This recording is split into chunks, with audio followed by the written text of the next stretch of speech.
Imagine getting a blood test, opening the results, and seeing a number like 105.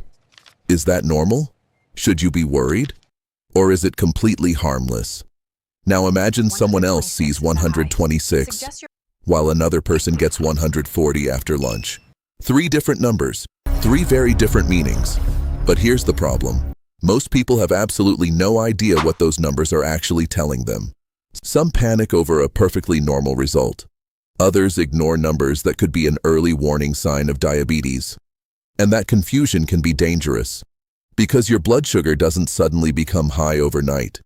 Your body usually starts sending signals months, or even years, before diabetes is officially diagnosed. The question is, would you recognize those warning signs if they were already showing up in your blood test? Today, I'm going to explain exactly what your blood sugar numbers mean, what's considered normal, what falls into the pre-diabetes range when doctors become concerned, and why one number alone never tells the whole story. By the end of this video, you'll be able to look at your own blood sugar results with a completely different perspective. And if you're over the age of 40, or you have a family history of diabetes, this information could be one of the most important things you learn this year. Every day, millions of people receive blood test results. They glance at the numbers, maybe Google them, read a few conflicting articles, and end up even more confused than before. One website says a reading is normal, another says it's dangerous. A friend tells them not to worry. Someone on social media insists they have diabetes. So who should you believe? The answer starts with understanding what blood sugar actually is. Because before we talk about the numbers, you need to understand what those numbers are measuring. Think of blood sugar as your body's fuel. Every time you eat carbohydrates, whether it's bread, rice, fruit, or even a glass of milk, your digestive system breaks those foods down into glucose. That glucose enters your bloodstream. From there, your pancreas releases a hormone called insulin. You can think of insulin as a key. Its job is to unlock your body's cells, so glucose can leave the bloodstream and enter the cells where it's used for energy. When this system works properly, your blood sugar stays within a healthy range. But when insulin doesn't work as effectively, or your body doesn't produce enough of it, glucose begins to build up in the bloodstream. And that's when those numbers on your blood test start to change. The important thing to remember is this. Your blood sugar is not just a number. It's a snapshot of how well your body is handling glucose at that moment. And depending on when you tested, before breakfast, after a meal, or after exercising, that number can naturally be different. That's why doctors don't look at just one reading. They look at the whole picture.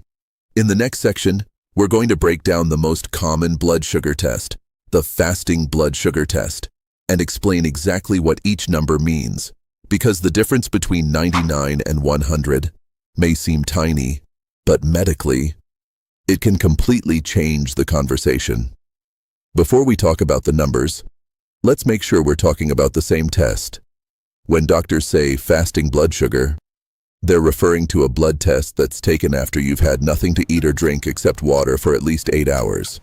Usually, it's done first thing in the morning, before breakfast. Why? Because eating changes your blood sugar. If you've just had toast, orange juice, or even a cup of coffee with sugar, your glucose level will naturally rise. That doesn't necessarily mean anything is wrong. Doctors want to know what your blood sugar looks like when your body is at rest. Think of it like checking the engine of a car. You wouldn't measure its performance while someone is pressing the accelerator. You'd want to see how it performs under normal conditions. That's exactly what a fasting blood sugar test does. It gives doctors a clean starting point. Now here's something that surprises many people. Most adults have never looked closely at their blood sugar numbers until a doctor points out a problem. They may know their cholesterol.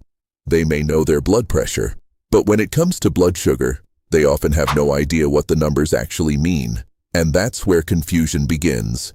Because seeing 95, or 105, or 126 doesn't mean much, unless you know the ranges doctors use every day. Let's break them down. If your fasting blood sugar is below 100 milligrams per deciliter, that's generally considered within the normal range. That means your body is doing a good job moving glucose out of your bloodstream and into your cells. But here's something important. Normal doesn't mean perfect. It doesn't give you a free pass to ignore your health. If someone has a reading of 98, and over the next few years, it slowly becomes 101, then 106, then 112, that gradual upward trend can matter. Doctors don't just pay attention to one number. They also watch where that number is heading over time. Health isn't just about today's result. It's also about the direction your body is moving. Now let's talk about the range that catches many people by surprise. If your fasting blood sugar falls between 100 and 125 milligrams per deciliter, it may indicate prediabetes. Notice something important. I didn't say diabetes. I said prediabetes. And that's a big difference. Prediabetes is exactly what it sounds like. It's a warning sign. Your body is beginning to struggle with blood sugar control. But it hasn't necessarily reached diabetes. Think of it as a yellow traffic light. A green light says, keep going. A red light says, stop. A yellow light says, pay attention. Something is changing. And now is the time to act. This is actually one of the best opportunities you can have. Because many people in the prediabetes stage can improve their blood sugar through healthy lifestyle changes, especially when guided by their healthcare provider. The problem is, most people don't even know they're in this stage, because prediabetes usually has no obvious symptoms. You can feel completely normal, while your blood sugar is quietly moving in the wrong direction. That's why regular checkups matter. Not because you're sick, but because they help detect problems before they become serious. Now let's move to the number that gets everyone's attention. If your fasting blood sugar is 126 milligrams per deciliter or higher, that may indicate diabetes. But here's a detail that many people don't know. Doctors usually don't diagnose diabetes based on one single fasting blood sugar result alone. Why? Because illness, certain medications, stress, or even laboratory variation can sometimes affect a single reading. That's why your healthcare provider may recommend repeating the test or using additional tests, such as an A1C test, to confirm the diagnosis. In other words, one high reading deserves attention, but it doesn't automatically tell the whole story. That's why interpreting blood sugar numbers should always be done in the context of your overall health and with guidance from your healthcare provider. But here's where things become even more confusing. Many people check their blood sugar after eating and suddenly see numbers like 140, 160, even 180. Should they panic, or is that completely normal? The answer depends on when you tested, and that's exactly what we'll cover next. Let's say you finish lunch. About an hour later, you check your blood sugar. The screen says 145. Immediately, your heart starts racing. You wonder, is this diabetes? Should my blood sugar be this high? The answer might surprise you. Because here's something many people don't realize. Your blood sugar is supposed to rise after you eat. That's completely normal. Think about what happens every time you have a meal. Whether it's rice, bread, fruit, or pasta, your digestive system breaks those carbohydrates down into glucose. That glucose enters your bloodstream, providing fuel for every cell in your body. If your blood sugar didn't rise at all after eating, that would actually be unusual. The important question isn't, did my blood sugar go up? The important question is, how high did it go, and how quickly does it come back down? That's what doctors pay attention to. Now let's look at the numbers. Most healthcare providers recommend checking your blood sugar about 2 hours after the first bite of a meal, if you're monitoring after eating. Why 2 hours? Because by then, your body has usually had enough time to start processing the glucose from your meal. For many people without diabetes, a 2-hour blood sugar reading is typically below 140 milligrams per deciliter. If the number is a little higher immediately after eating, that doesn't automatically mean something is wrong. Remember, your blood sugar naturally rises and falls throughout the day. It's not a straight line. It's more like gentle waves. After every meal, it rises. Then insulin helps bring it back down. In a healthy body, that process happens smoothly. Now imagine something different. Instead of returning toward normal, your blood sugar stays high, hour after hour. Or every time you test, the numbers seem higher than they should be. That's when doctors start asking more questions. Not because of one isolated reading, but because of a pattern. One unusual result is just information. A consistent pattern is what deserves medical attention. This is one of the biggest mistakes people make. They check their blood sugar once, see one unexpected number, and immediately assume the worst.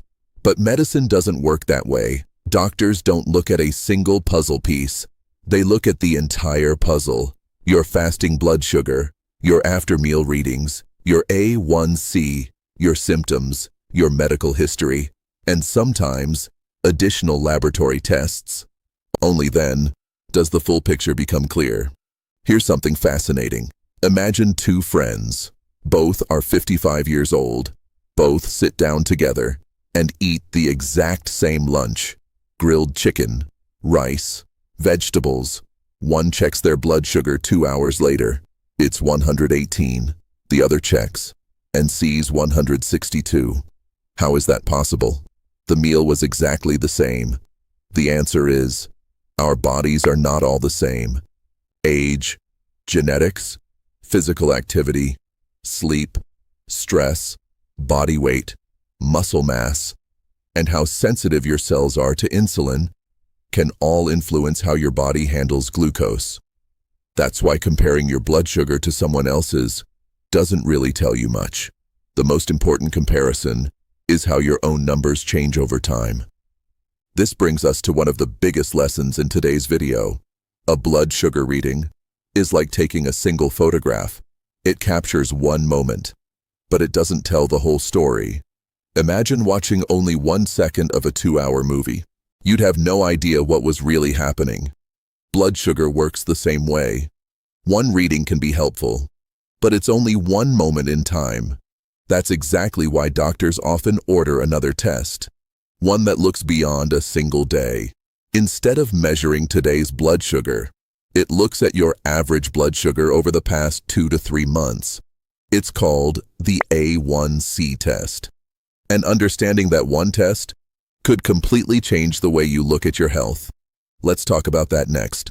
So far, we've talked about fasting blood sugar and blood sugar after meals. But there's one problem with both of those tests. They only tell you what was happening at one specific moment. Maybe you skipped breakfast. Maybe you had a stressful morning. Maybe you slept poorly the night before. All of those things can influence a single blood sugar reading. That's why doctors often order another test, called the A1C test. Unlike a regular blood sugar test, the A1C doesn't focus on today. Instead, it estimates your average blood sugar over the past 2 to 3 months. Think of it this way. A regular blood sugar test is like taking one photograph. The A1C is like watching the entire movie. It gives doctors a much bigger picture of what's been happening inside your body over time. And that's one of the reasons it's such an important tool for diagnosing and monitoring diabetes. Now, let's make these numbers simple. Generally speaking, an A1C below 5.7% is considered within the normal range. An A1C between 5.7% and 6.4% may indicate prediabetes, and an A1C of 6.5% or higher, confirmed by appropriate testing, may indicate diabetes. Notice something important. Just like fasting blood sugar, these numbers don't exist to scare you. They're there to help guide the next steps. The goal isn't to label people. The goal is to identify problems early, when there may be more opportunities to improve long-term health. That's why regular testing matters, because diabetes often develops quietly, long before obvious symptoms appear. Now, let's talk about a few mistakes I see all the time. The first mistake is panicking over one single reading. Let's say you test your blood sugar, and it's higher than expected. That doesn't automatically mean you have diabetes. One reading is just one piece of information. Your healthcare provider may recommend repeating the test or looking at additional results before drawing conclusions. The second mistake is ignoring consistently high numbers. Some people keep telling themselves, it'll probably go back to normal. Maybe it will, maybe it won't. That's exactly why it's important to discuss persistent high readings with your healthcare provider instead of simply hoping they'll disappear. The third mistake is comparing your numbers to someone else's. Your friend, your spouse, or someone on social media may have completely different health conditions, different medications, different ages, and different risk factors. The only numbers that truly matter are your own and how they change over time. And finally, perhaps the biggest mistake of all is waiting until symptoms appear. Remember what we talked about earlier. Type 2 diabetes can develop silently. Many people feel perfectly healthy, while blood sugar has already started moving in the wrong direction. That's why prevention is always easier than treatment. The most important thing is knowing what it means and deciding what to do next. Knowledge reduces fear, and understanding your health puts you in a much better position to take care of yourself. That's the real purpose of today's video. Now, I'd love to hear from you. Have you ever looked at your blood sugar results and wondered what they actually meant? Or did you learn something today that surprised you? Leave a comment below. I read as many of them as I can, and I'd love to know what questions you'd like me to answer in future videos. If this video helped make blood sugar a little easier to understand, please take a moment to like the video. It helps YouTube recommend this information to more people who may need it. And if you're interested in clear, evidence-based health information designed especially for adults over 40 and 50, be sure to subscribe and turn on notifications. Because in the next video, we're going to talk about prediabetes, what it really means, how it's diagnosed, and the everyday habits that can help reduce your risk of developing type 2 diabetes. You won't want to miss that one. Until next time, take care of yourself, stay informed, and I'll see you in the next video.